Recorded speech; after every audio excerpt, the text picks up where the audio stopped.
สวัสดีค่ะ Science 100. First of all, thank you so much for having me here. It is such an honor to be speaking and sharing my knowledge and experience with all of you. As I understand, this is the first year I choose to study citizen science class, and to me, it is something I work closely with. And I think it is such a great idea that you have the opportunity to learn about it and getting good at it, because I can tell you from my personal experience that it does make a difference to the natural world, especially to the wild animals that are basically helpless and can protect themselves. Citizen science has provided so much information, and with this information comes the protection of the animals. So you're doing a great thing, and keep it going. I hope that you enjoy doing this class as well. So today I'm going to share with you about how it is to be a citizen scientist and what difference could being a citizen scientist make, and the effect that it has made already for my project, especially for the Thailand Manta project. We're going to go through the slides together. Before we start to get into more detail about citizen science, I'd like to introduce myself just so you get to know me a little bit more and find out how is it that this person became the project leader of Thailand Manta project. First of all, my name is Jamie. I was raised in Bangkok, which is the capital city of Thailand. I got a chance to spend a few years down south of Thailand when I was younger. Every weekend, we would go to the beach. And I guess that's when my connection to the ocean comes about. I fell in love with the ocean and always look forward to the weekend. You know, it's the happiest time of the week for me. Then we moved back to Bangkok, and I find there is a calling for me to keep going back to the beach. After I finished high school, I started backpacking, and every chance I get, I would find myself on an island or at the beach somewhere. In 2012, I kind of pushed my boundaries and went for a pageant, which is called Miss Scuba International. And I happened to win that pageant, which opened many, many doors of opportunity. It allows me to travel the world to different dive shows and diving the world for 1 year. And that's where I met a lot of inspiring and dedicated people, such as scientists, divers, underwater photographers. And that's where I got to learn about the manta trust and manta ray. This is when I found out that manta rays are actually being threatened from the manta fisheries. There is a trend that the fisheries are requiring to kill the mantas just for the curakers for traditional Chinese medicine, which really touched me deep down. And I promised to myself to do whatever I can in my power to protect these species before it's too late, before they're following the same story as the sharks and the shark fin industry. Since Miss Scuba International, I've basically been working very closely in marine conservation. I've been an advocate for the ocean, especially the manta rays. The Manta Trust found out about me and informed me about the volunteer opportunity in the Maldives with their Maldivian Manta project. I applied for a volunteer program there, got accepted, and had the best 3 months of my life. For 3 months, 6 days a week, we would go on our research boat and following the aggregation of the manta rays. This is one of very few places on Earth where you can witness the mass feeding, where up to hundreds of mantas could be feeding together. And this is once of a lifetime experience for me that I would never ever forget. Whenever we see a manta ray swimming around, we would put on our fins, snorkel, and our camera, jumped into the water with them, try to get the ID shot. And afterwards, at the end of the day, we would sit in the office and process all of these databases that we have and do our research. It was a very, very important lesson for me to get to learn from the animal in the wild. So about a week before I had to leave the Maldives, people from the Manta Trust approached me and asked me if I might be interested in starting something in Thailand, because we have the manta population, but there's no one managing it and they're not protected. How can I say no? I mean, I got to practice and I have the knowledge and I had the energy and the power to do it. So that's the start. That's when the Manta project has started in Thailand in 2015 when I returned home, and the rest is history. This is why I'm here speaking to you about the citizen science. In case some of you have never seen manta rays before, I have a short video that I made for our citizen science program here at Thailand Manta Project to share with you. In this video, you get to see the mantas and what we actually do in our program. So I hope you enjoy. We'll speak a little bit more about it later. Enjoy the video.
All right, I hope you enjoyed the video. As you saw in the video, the manta rays, they have these distinctive spot patterns on that belly, which we can recognize the individual, very similar to our fingerprints that can tell who you are.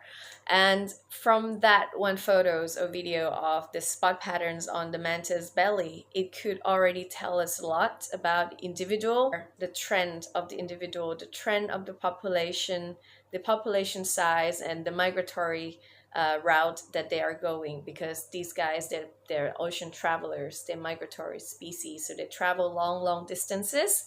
So for me to be everywhere, it would be impossible to follow a manta or follow 10 mantas at the same time, which is why we need help from the general public to work together with us to find out information about these big birds in the ocean. So let's continue with our first slide. What is citizen science? I mentioned it countless times already since the beginning. Citizen science is simply a collaboration between general public, like you all here, and the researchers and scientists around the world, like myself. We work together to find out more information about mostly the natural world. In my case would be the manta rays. We get the submission from the divers who has been seeing mantas, along with a little bit more information such as date, time, and the sighting location. So we find out more about the population, and with these information we gather, it could make a difference to the future of these species. Which lead me to our next slide. Why does this matter? Why are you studying citizen science? What difference could it make? I can personally tell you and promise you that it does make a lot of difference that we have citizen scientists all over the world helping us. Because, for example, my project in 2015, we started off, the manta rays were not protected locally here in Thailand, which means it's legal for you to fish out this big fish. With the slow, very low reproduction rate of the manta, fishing one single manta out of the water could affect the whole population size and the survival of the species in the local area as well. After we started the project, basically we gathered the information together. We found out there are a few populations here that, of course, are not protected and is worth protecting. So we approached the government. At the end, the government agreed with all this information that we have that we need to protect the manta rays in Thai waters as well. So after 3 long years of waiting and a lot of working, last year in September, the manta rays were added to protected species lists in Thailand. Big round of applause, and a lot of thanks to all of the citizen scientists who have been submitted all of the manta photos and video along with the information to us.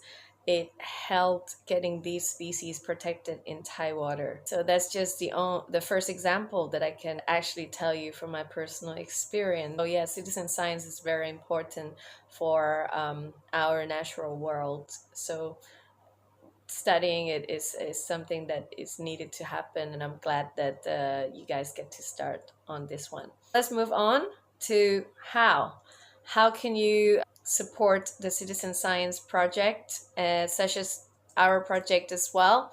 It's very simple. I'm sure many of you here has GoPro, okay, has a cell phone and any kind of cameras. Basically, we need the photographic evidence to show and to analyze as well. So if you see anything, just take pictures, something that is interesting, and then send it. But don't just send it to Facebook or Instagram, okay? You have to send it to the researchers, to the projects that are doing the research on the particular animals or species. It's just as simple as that. What you see, you took picture, and then you send it to the right people. Very simple. What's more important is the next slide that we are going to talk about: self-education.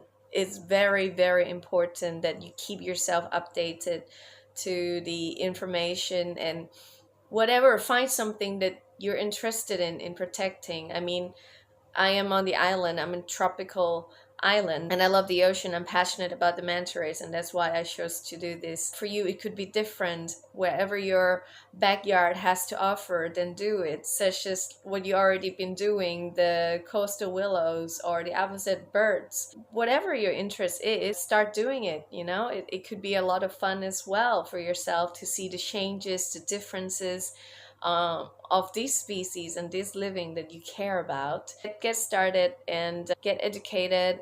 If you're going on a holiday somewhere, then maybe have a little research some of the species that you would like to see. Then maybe some people are doing the project trying to save them. So get involved. If you see the whale shark somewhere in the Philippines, take a picture and then send it to the whale shark research there. It could make a difference the same way as it has with the mantas in Thailand here. It got them protected. Now let's get into more technical side of how to take the photos so that it can be useful for the researchers and scientists. Each individual animals have a different way of identification, such as manta ray, the spot patterns on the belly. The whale shark, you would see the spots on the between the gills to the dorsal fins. So find out the information of the species that you like and love and passionate about. See how can you tell them apart, and try to get those shots. Apart from that, we're definitely going to be needing some date, location of sighting, and time as well. I recommend you to update the time and date on your camera for a different location that you go. So it's go to the local time. That way the date stamp on the file can become useful in the future. Once you find out, maybe you have the old photos from a long, long time ago that now you find out it could be useful for the researchers, and then you can go back and check the date that it has been modified. Then you get the time, and that would be a very important information. Another thing is, of course, the behaviors. Most of the animals in nature basically living for three main purposes, which are feeding, cleaning, and mating. Learn how do they look like when they're doing these behaviors, and you can add additional notes to the researchers, which help a lot as well. And of course, sometimes you might see some special detail. If you have a chance to have more time and of the encounter, then you would notice some small things, such as this one has an injury, even though you can photograph the injury. But if you're sure it's this individual has an injury, you can add into the information. The researcher would then pay a closer attention to these individuals and make sure and monitor it a little bit closer than the other one. Or pregnancy, mating scars, something like that. All this little extra information helps us. But the main thing that we need are the photos, the videos, and the date and location. Let's move on to another slide. don't forget that whatever you're doing, you're working with nature, and we are only visitors in their world, especially for the oceans.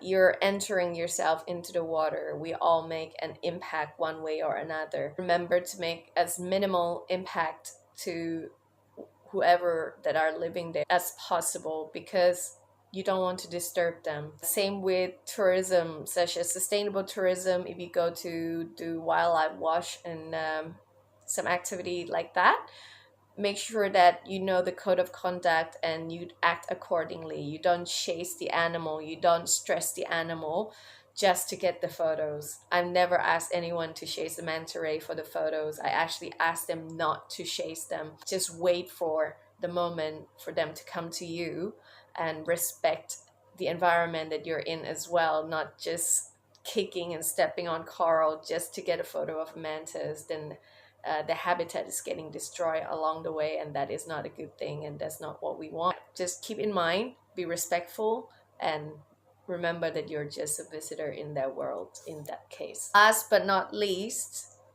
there is more than one way to help. I know today we're focusing and we're talking a lot about citizen science, but we're living in the same ecosystem, that whatever you do will affect one another. Whatever action you're doing today will affect the environment around you.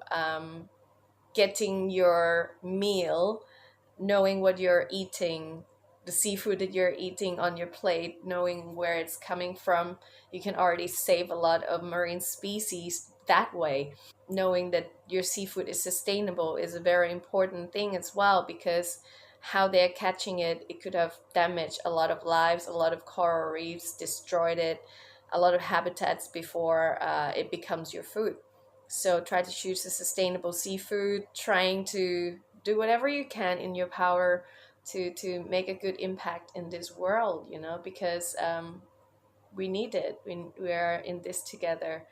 You're studying about the citizen science, and the environment is science is a great thing. So I hope you are enjoying what you're studying, and I hope that this video can inspire you a little bit to hear my story from the field here, all the way from Southeast Asia, from Koh Lanta in Thailand. What you're doing is a great thing, and it's also an inspiration to me as well.